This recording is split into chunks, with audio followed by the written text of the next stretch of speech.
Apparently, it's an anomaly that here at the United Church of Gainesville, we sing Happy Birthday every week in worship. I knew it was a little unique. My parents would comment on it as being a strange thing that we do, but they always thought certain things about us were strange. So I put the question out there to my UCC clergy group on Facebook this week. I asked, how many of you sing Happy Birthday in worship every week? And the comments swept from utter disgust, no way, to a grudging acceptance and understanding. People who might sing it during fellowship time or once a month. But as far as I could tell, we are the only ones who do it consistently in worship every week. Those Facebook naysayers would probably freak out if they came here on a September Sunday when we can have anywhere from 8 to 14 of those New Year's Eve babies standing up in worship. But it's just an endearing, perhaps quirky part of who we are as a church. As I continue to read the comments in my clergy group, I do feel myself getting a little defensive of our sweet birthday church. And when I do, I catch myself.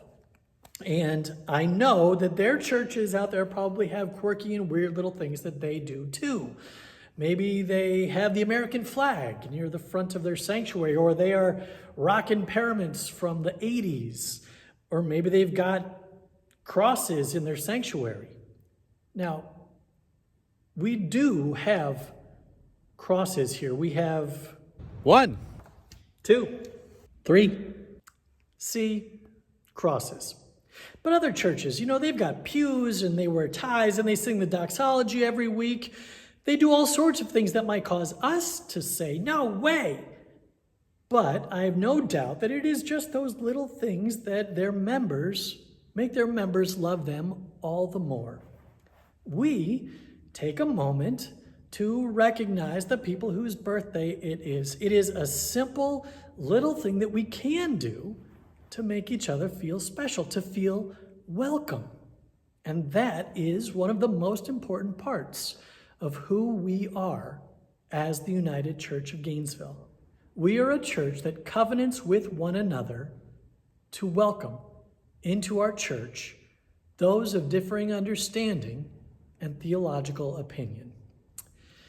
If you are a fan of church magazines or books about church growth and management like me, you know how a church practices their welcome is one of the most telling signs of their health and vitality.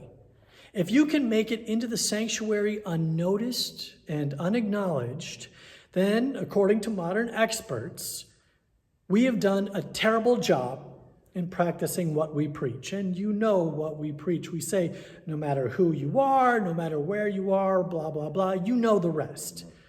We used to welcome all visitors at the beginning of every worship service, which sometimes would take as long as our announcements would take.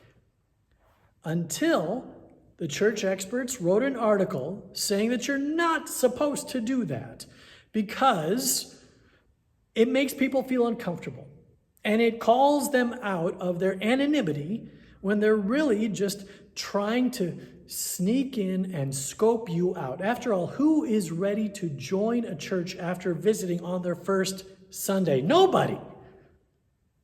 But that's what we used to hope for with our exuberant welcome, until we learned that it was more likely to drive them away than make them want to come back. So we stopped doing it. We did not want to make people feel unwelcome with our welcome. We wanted to make them feel welcome. So we adapted, which is what all good churches do. We still work very hard to make sure that new people coming into our church do feel welcome, that their questions are answered, that they make some good connections. We just aren't as blatant and obvious about it as we used to be. Our board of membership has done a terrific job in adapting how they offer welcome on our behalf. and their warm welcome shows. We've had 24 people join the church in just the last 7 months alone. Good job, Board of Membership. How we welcome new people to our church is extremely important, but how we maintain our sense of welcome is even more important. And that is not just for the newbies coming through the door, it's for all of us. Practicing hospitality is a biblical ethic. If you had to choose just a handful of some of the most important teachings throughout the Bible, active welcome and generous hospitality would rank up there with the most important. One of my favorite biblical stories recounts the first time hospitality is truly emphasized. It takes place in the book of Genesis. As the great patriarch and matriarch of the tribes of Israel, Abraham and Sarah are just getting settled in their new land of Canaan. One day, Abraham is sitting on his front stoop, or in front of his tent, when he sees 3 people walk by. And he rushes out to greet them, and he insists that they come into his tent to put up their feet for a little while and to rest. He washes their hands and their feet. He gives them milk with honey, and he even roasts a fatted calf just for them. And because of their welcome and because of their hospitality, God tells them that they will become parents for the first time, which by this point is actually pretty miraculous because both Abraham and Sarah were very old at this point. Sarah doesn't even believe this stranger, but she agrees to his blessing, and sure enough, the blessing comes true. And the tribes of Israel are then directly attributed to Abraham and Sarah, which might never have happened had they not first taken that initiative to welcome those strangers in, those strangers who turned out to be angels of God. So, if hospitality and welcome are so important and so life-giving, why do people have such a hard time with it? For the past few weeks, I've treated my neighborhood as a petri dish of hospitality hypotheses. Every morning and evening, the parade comes to my house. I love to grab my favorite appropriate beverage for whatever time of day it is and sit on my front stoop and take in the parade.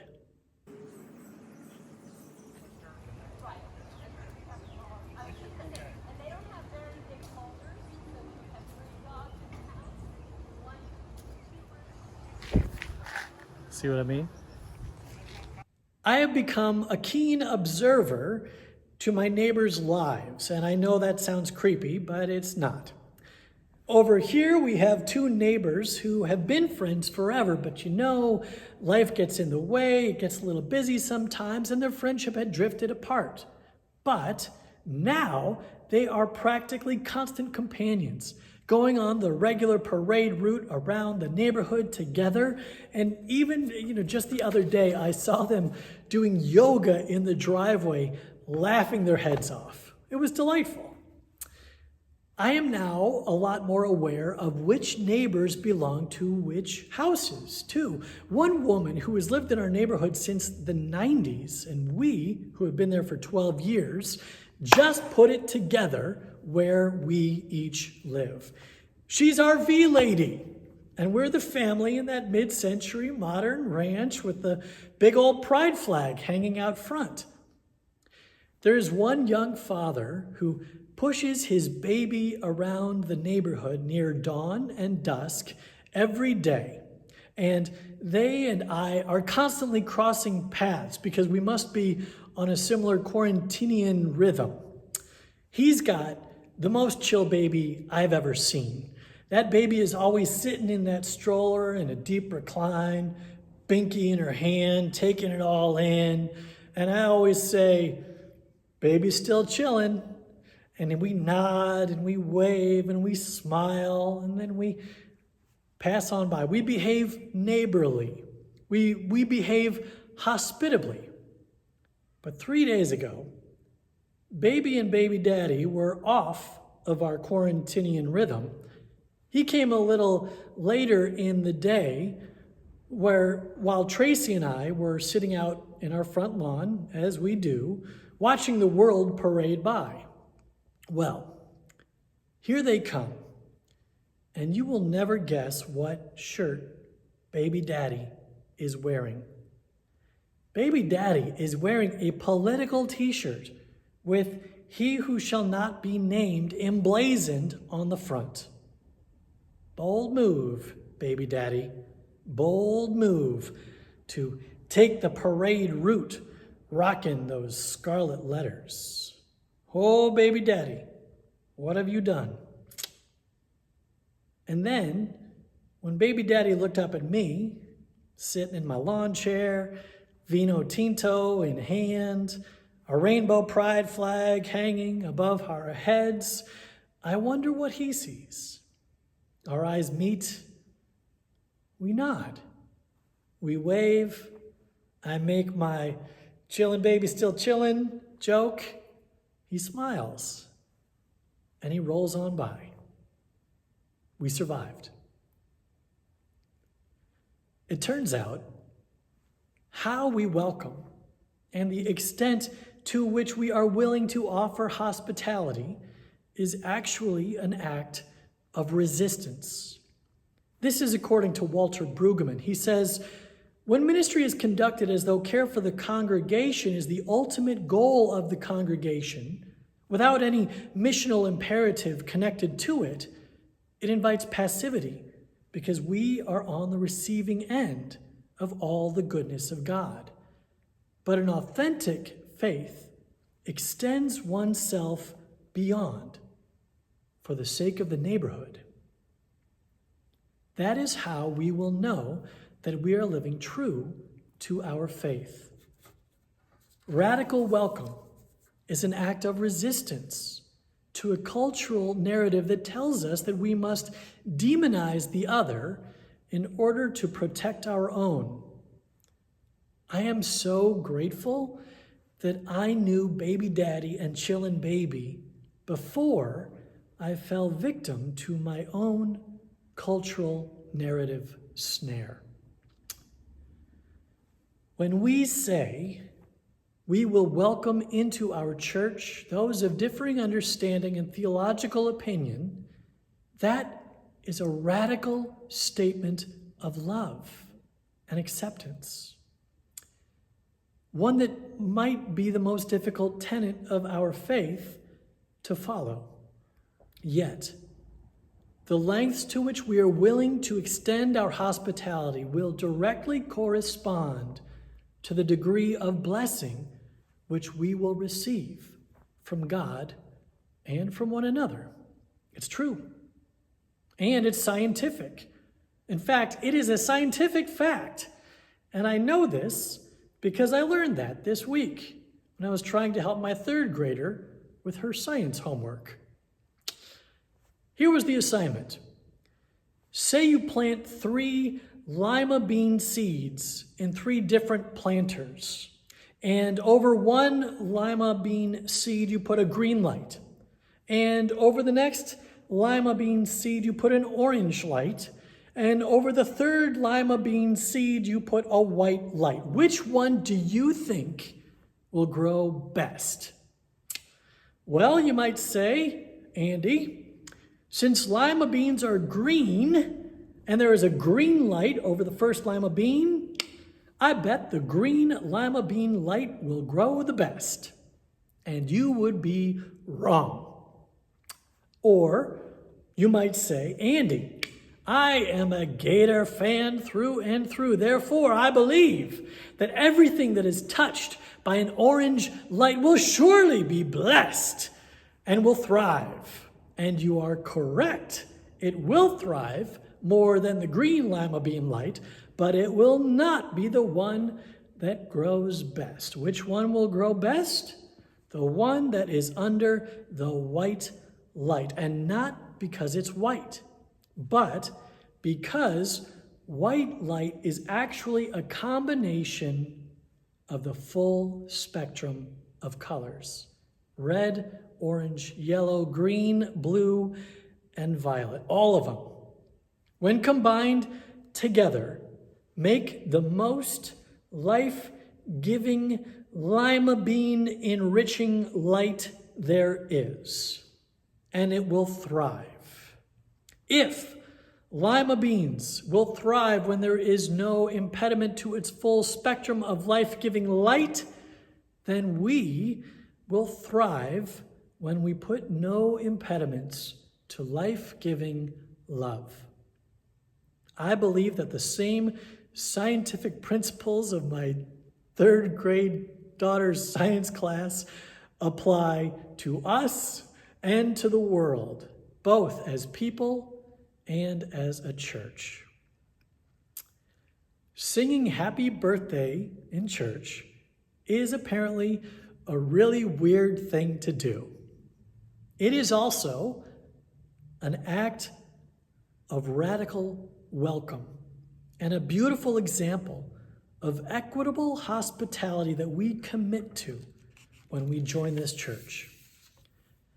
We do not have to agree with each other on all things, but we do have to love each other. And in so doing, we thrive in the light and the love of God. May it be so. Amen. This week and every week going forward, we are going to share the birthdays of our congregation in our worship bulletin. So check those emails and give those folks a call and sing them happy birthday on our behalf. My friends, as these days of dystopian reality roll on, we pray that you know within your soul that you are loved, that life is a rich blessing worthy of our gratitude and thanks, and that though we may be far away in physical space, we are as close as the beating of your heart. May God bless you in these days of strangeness and struggle, and may you find the grace that you need to keep your love light shining on. Blessed be. Amen.